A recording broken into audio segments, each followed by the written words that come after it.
Mixon out of the backfield, has some daylight, hurdles to the end zone, in for the score, and he took a lick from Miles Jack, but he hung on.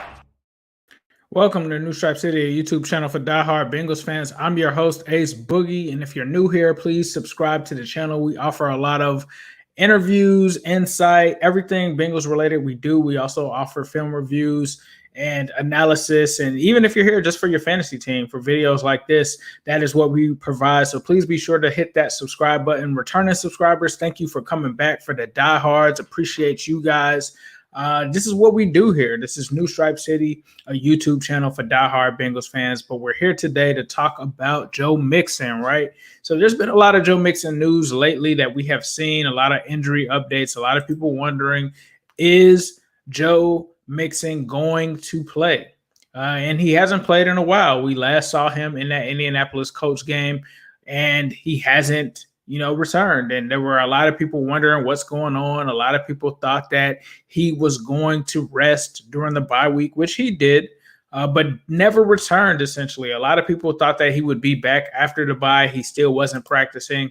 And now we have official word that he's been placed on injured reserve. So what does that mean?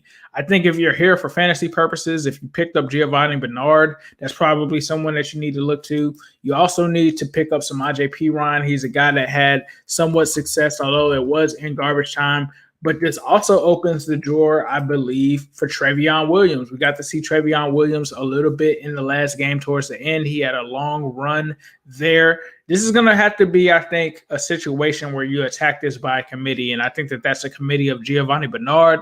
I think it's Samaje Perine as well as Trevion.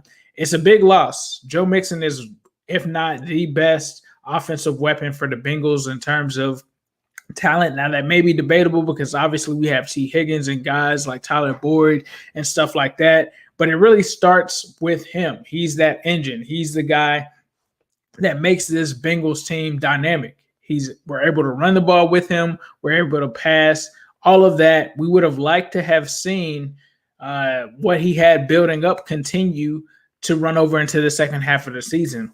I'm not mad at this move. I'm not mad at them putting him on injured reserve because at this point, they do have bodies in that department to be able to get away with Joe getting rest and making sure that you have him for the long term. So make sure with him having this injury, let's make sure that it's treated correctly. And I think that the Bengals are making the best move here and placing him out. Now, one thing that you might remember is that Joe got hurt in that game, went out and returned. I don't know if it was a situation where he shouldn't have come back into the game and maybe he made the injury worse by coming in. I'm just purely speculating. I don't know. I have a feeling that that could be the situation. But from my perception, I love Joe Mixon, love to see him play. I think if he could play, he'd be on the field. I don't think that it's anything to kind of question this guy, whether he wants to play or not. We all know that Joe Mixon loves to play football. He's done so much for the city of Cincinnati. And I think that the smart thing to do just in this situation is to let him rest, let him recuperate, and make sure that he comes back 100%. There's no really reason to kind of get him and throw him out there and make an injury even worse, especially when you just gave this guy an extension in the offseason. So I think that the Bengals right now, with having Giovanni Bernard, with having Samaje Perine, with having Trevion Williams, I think that they're in a good spot to actually see what they have behind Joe Mixon. And I'm not saying that to say what they have to replace him, because you're not going to replace him at all, especially the talent level that he brings. But you get to see what Trevion Williams can do, right? We saw a little bit of it in the last game. Hopefully, from an evaluation standpoint, we can see more. From another perspective, I think that Giovanni Bernard definitely fits what the Bengals like to do from a passing game perspective. So I think that they'll continue to see that, especially against the Redskins. And we'll have to see. But one thing that I will say, and this is just my thoughts on it, I don't think Zach Taylor likes to run the ball. And I'm not going to feed you guys a whole bunch of stuff about that.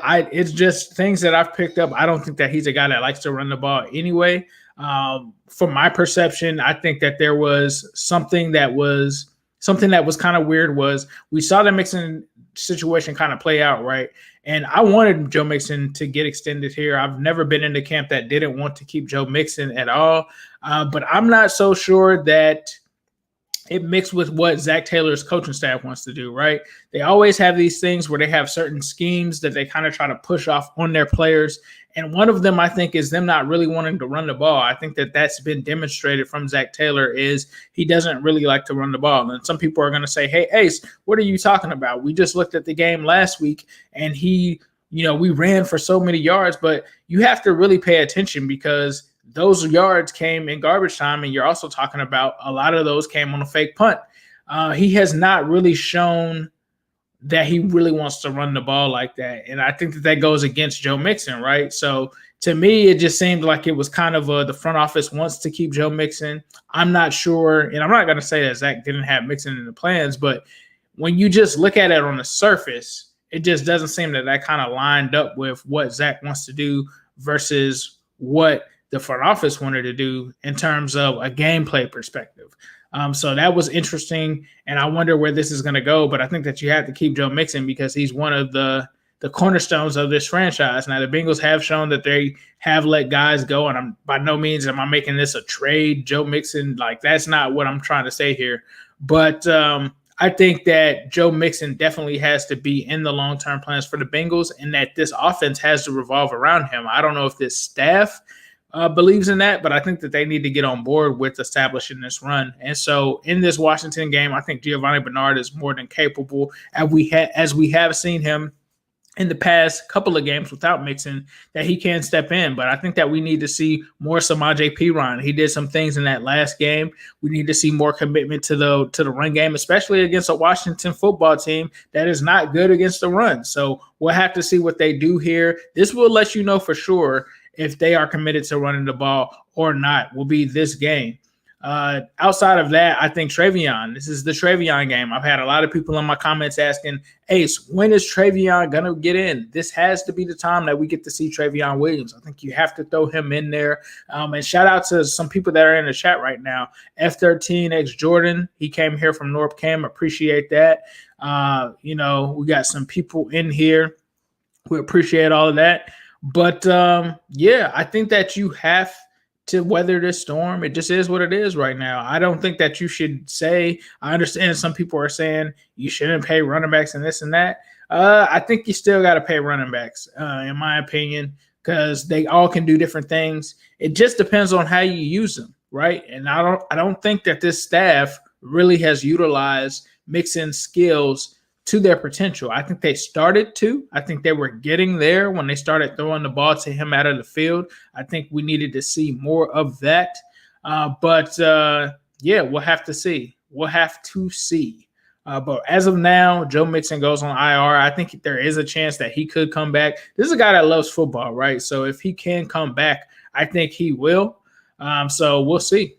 So outside of that, someone saying that he took the cash and then got hurt. I don't think it's as simple as that. I think we saw Joe Mixon go into that game and give his all. This is not a guy that's just about the money. This is a guy that loves football, gave his all to this team, and you guys have to respect that, whether you like paying running backs or not. This is football. Guys get hurt. Players get hurt. If Joe Burrow goes out and gets hurt, are you going to say that he just took the money and sat down? No, you're not. You're just going to – it's part of the game. It's part of the game. And one of those situations, he got hurt. He came back into the game. And if you've played football before, you have to kind of worry about that. Like sometimes you throw guys back in there and they play on injuries and it makes the injury worse. And that could be what happened here. But the long-term thing is make sure that it's not something that you can throw him in and there's a chance that he can re-aggravate it and make a bad situation worse. So I understand why they are putting him on IR. He still can come back, and we'll have to see. We'll have to see what happens. And I think it could be more to do with Zach Taylor than Joe Mixon. Like I said, Zach Taylor does not seem like a guy that wants to run the ball. And I'm not here trying to just rub that off on Zach Taylor. That's what I've seen. That's what I've seen this entire season. So I think that there is due to be some friction there because he doesn't like to run the ball. Joe Mixon likes to run the ball. So we'll see. But with that being said, please let me know your thoughts in the comments.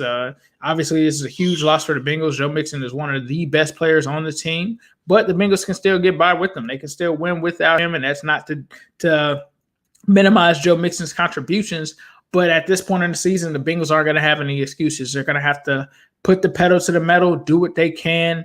And, he's just injured and can't play. It just is what it is. I mean, it was a foot injury anyway. And I think that we're going to have to see where it goes from here. But I think, like I said, I think the backups are more than capable. The real question is, what can Giovanni Bernard, Travion Williams, and Samaje Perine do? And so there's going to be a lot of people talking about that's why we shouldn't have paid him $40 million and this and that. We did the same with Trey Waynes. Trey Waynes got hurt as well. Players get hurt. It's football. It happens. Honestly, it just happens. It happens. I mean, we paid all of these. We also paid DJ Reader. Are you going to say that he wasn't worth the money because he got injured? I mean, it just is what it is. I think the stuff to say trade Mixon is ridiculous. What are you trading Mixon for? This is one of the best players on the team. So we'll have to see. And one thing that I will say is I loved what I saw from Mixon in that Colts game. This team was really getting the ball rolling. And if you really think about it, Joe Mixon, after he left that game, that changed the entire game. That game that he was starting to have against the Colts was really one of the reasons that the Bengals were able to get up so much, because they had the run and the pass going off at the same time. So we'll see what happens. I think Mixon is definitely in the future. I think he's here for the long haul. I mean, this guy was young. He's still young. He's going to be here. So, and he's a top 10 NFL running back. I mean, I don't think you just throw those guys away.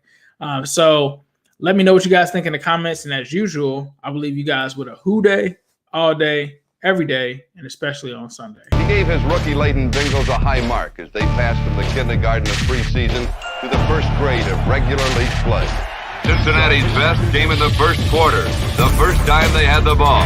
Quarterback Dewey Warren and fullback Tom Smiley combined for Cincinnati's first pass completion. Bengal founder Paul Brown fashioned this novel design, as new to the game today as the forward pass was a century ago. Montana dragged down at the 31-yard line. In 1996, the Bengals finished strong and finished right. Touchdown! Yes! You tell you what, we're not worthy. We're not worthy. We got to bow to Corey Dillon. Hold on from the 32 with Mixon in the backfield. It's Dalton out to Mixon. He's got some room.